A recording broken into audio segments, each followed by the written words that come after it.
Ya, selamat sore Dokter Alvin. Saya Selamat sore. saya dengan Olivia. Saya mewakili dari SMK Santa Teresia. Sore ini senang sekali bisa ketemu dokter. Kita bisa bincang-bincang sebentar untuk acara kita tanggal 21 Agustus nanti.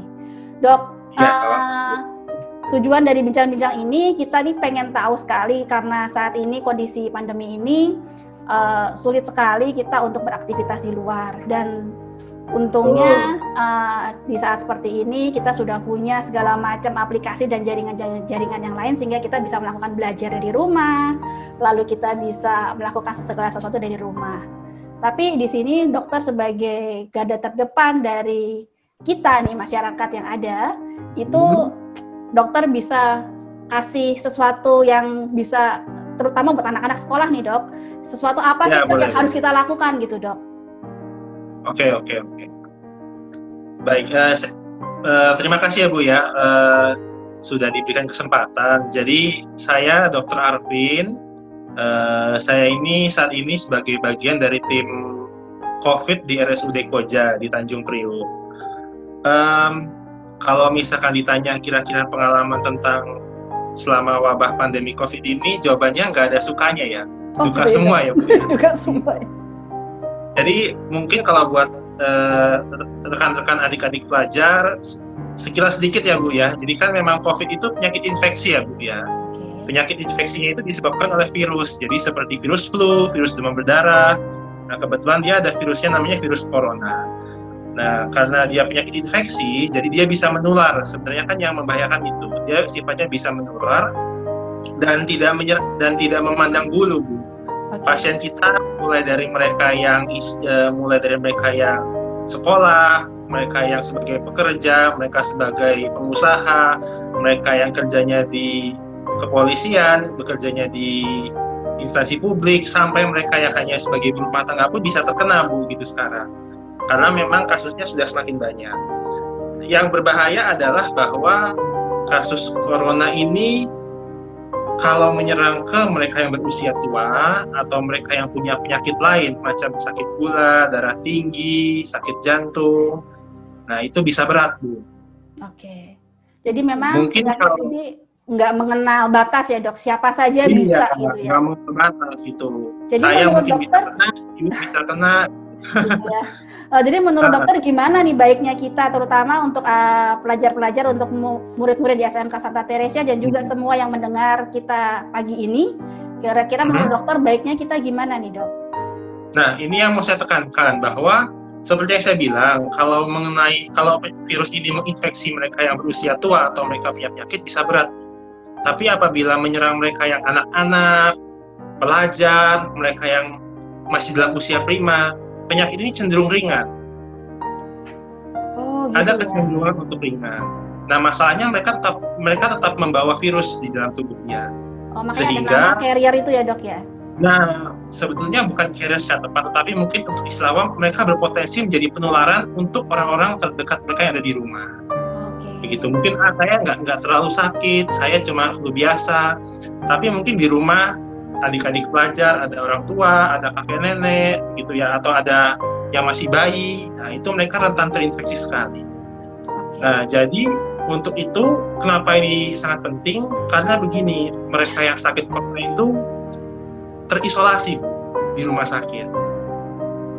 Mereka sakit dalam kesendirian, tidak ada yang bisa menjenguk, ketika perburukan pun tidak ada yang bisa menemani gitu. Jadi sesungguhnya kita pun di lapangan kadang beratnya bukan hanya berat menangani, tapi berat melihat penderitaan yang dialami pasien dan keluarga.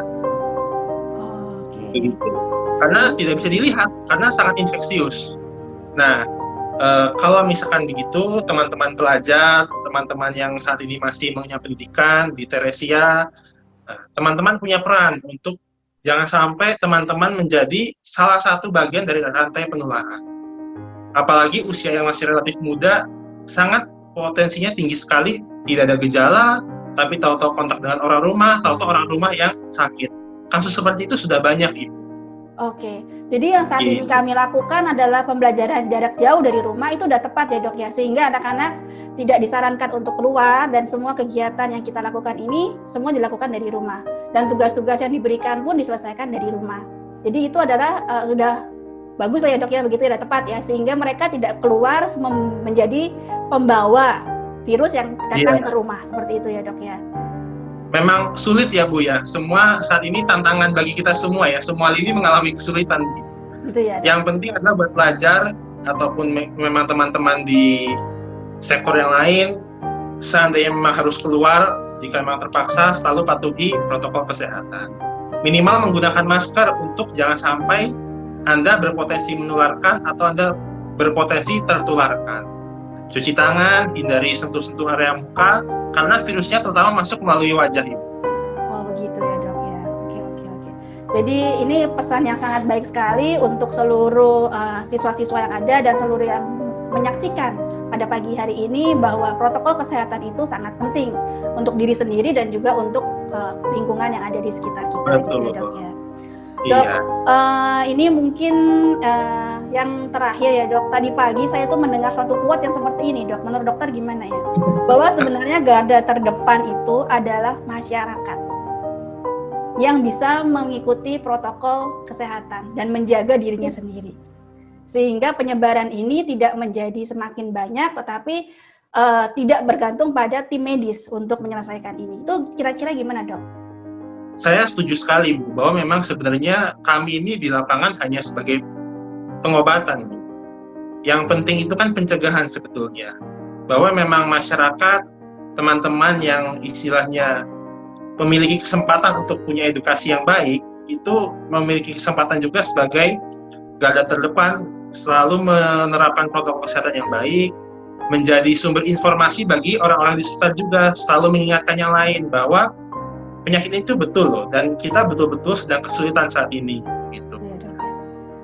Jadi dokter sendiri saat ini terus berjuang, terus menjaga kesehatan juga, pasti setiap hari pakai yang rapat sekali ya dok ya? Iya, pakai baju astronot Bu. Astronot ya? Terus dokter sendiri sebenarnya takut nggak sih pada saat pulang gitu, habis melihat pasien COVID terus pulang ke rumah, kira-kira ada feel gimana nggak dok? Saya 3 bulan sudah nggak pulang ke rumah Ibu.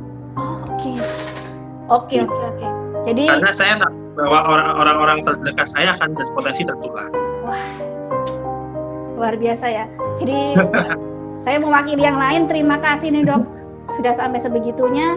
Jadi ya, nggak apa-apa. Ya, jadi ingat ya buat anak-anak dan juga buat semua yang menyaksikan ini, bahwa ada dokter-dokter yang luar biasa yang mengorbankan waktunya dengan luar biasa sehingga bisa menjaga kita semua. Jadi masyarakat juga harus membantu dengan kondisi yang seperti ini. Gitu ya dok ya? Kita semua punya peran dan semuanya terlibat penting. Oke. Terima kasih dok waktunya dan juga maaf nih mengganggu jadwalnya juga. Mungkin kita sampai di sini. Sekali lagi kami mengucapkan terima kasih Dr. Arvin dari RSUD Koja di Tanjung Priok ya dok ya? Iya. Oke. Teman-teman semua, terima kasih, anak-anak juga. Ini adalah pesan yang sangat penting. Ini adalah Dr. Arvin yang setiap hari bertemu dengan pasien COVID dan memperjuangkan kehidupan banyak orang. Terima kasih dok untuk waktunya sekali lagi. Mudah-mudahan kita ketemu dalam kondisi yang sehat. Salam buat teman-teman yang ada di sana juga. Terima kasih ya dok. Baik, sama-sama.